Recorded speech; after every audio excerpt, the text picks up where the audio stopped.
The Croque Madame is an iconic French sandwich, but if you're coming to Paris and were to ask me, hey, should I go out and order one? I would actually say no. Instead, you should make one.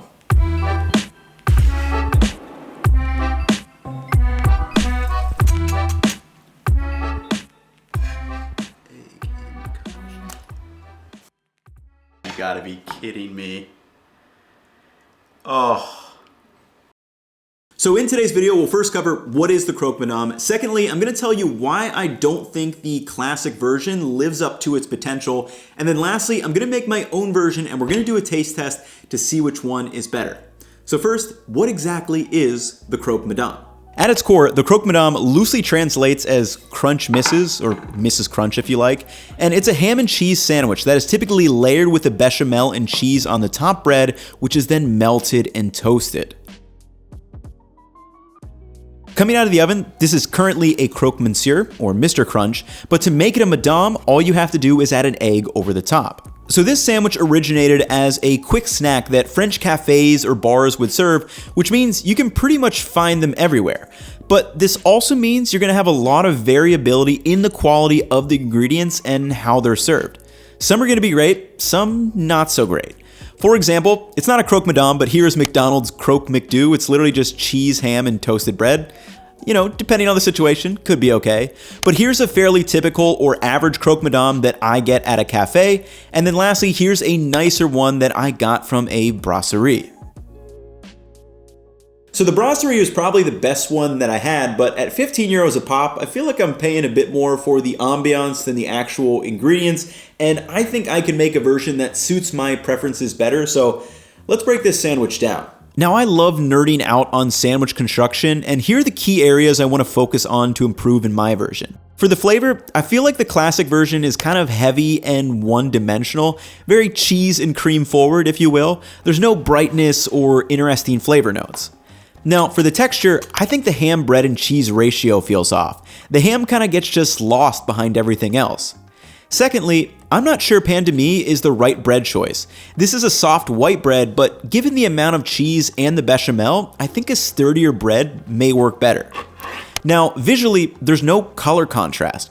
Sure, we have the yolk, but outside of that, even a sprinkle of herbs would definitely add some color and again, some new flavors. Lastly, and maybe most important, since we're making it ourselves, we can control the quality of the ingredients, which, if you're in Paris, you have access to some of the most high quality ingredients. So even if you're here, I say get out to the shops and get all of the ingredients. So now it's time to make my version, and as you guys will see, I'm not going to be radically changing how the sandwich is made. Instead, it's just 4 or 5 small tweaks that I think are going to make a massive difference in the final product. To start, we need to make the bechamel, which is one of the French mother sauces, and this is truly a blank canvas. Today, I'm going to infuse mine with rosemary, which is one of my favorite flavors to pair with ham, and I'm also going to add some comté, or cheese, which technically turns our bechamel into a Mornay sauce. So first, set a pan over medium heat and pour in 250 grams of milk along with that rosemary sprig.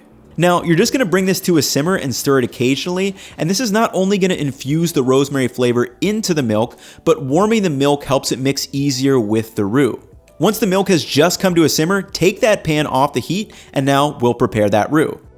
Set a second saucepan over low heat and add 20 grams of butter. Now let that melt completely before adding 20 grams of flour. Now just cook for about 2 minutes while stirring this before removing from the heat. And this process cooks the raw taste out of the flour, but it also coats the flour granules in fat, which keeps them separated while thickening the dish instead of clumping together. So turn the heat completely off and pour the still hot milk into the roux. Mix that together and scrape the roux from the edges of the pan until it's combined. You'll want to use a whisk to really stir vigorously and make sure there are no clumps of flour, but once you have it dissolved in there, turn the heat back onto medium-high and bring that to a simmer while stirring constantly.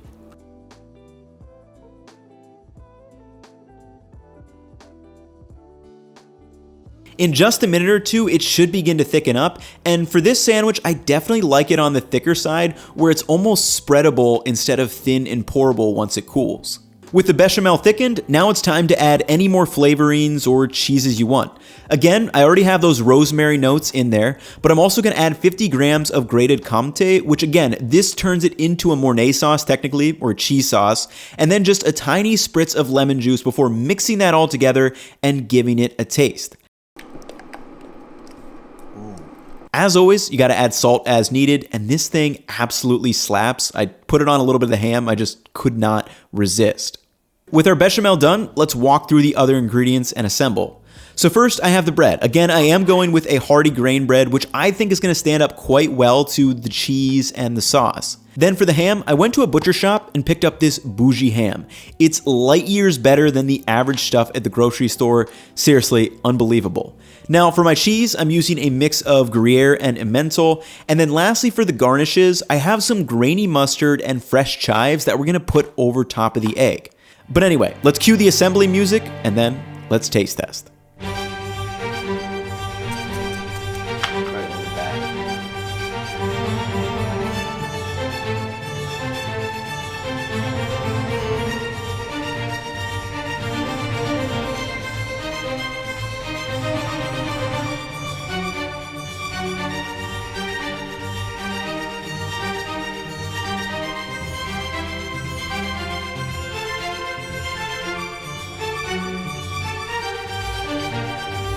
Oh, What happened? it just flipped over. Damn it. Let me fry another egg.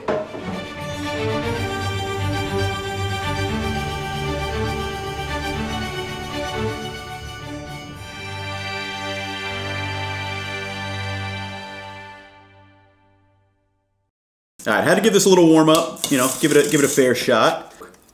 I think it's time to give these a taste test.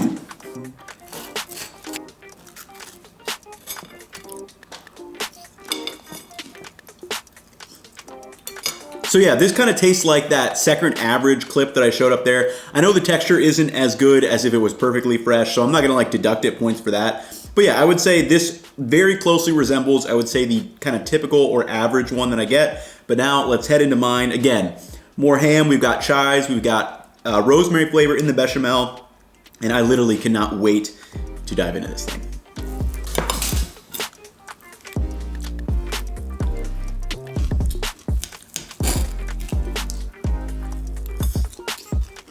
So this right here is exactly what I've been missing. This is what I want my Croque Madames to taste like. And again, these are my preferences, but I absolutely love the addition of using a lot more ham than the typical ones that I've had. And it's also just much higher quality ham, which you can find all over Paris. So if you're here, why not take advantage of that? Then you add in just a little bit of chives over the top for a little bit of freshness, also some visual contrast, and then that bechamel sauce, technically a Mornay again because we added the cheese to it, but with the rosemary in there just adds this whole new depth of flavor, and this is such a more cohesive sandwich now. I could absolutely crush this, where the first couple Croque Madames I've had have just been it's decent, but I've always been wanting more, and that is what this one is for me. So hopefully you guys have learned something. Again, this was fun to kind of compare and contrast and break down sandwiches and come up with something very delicious.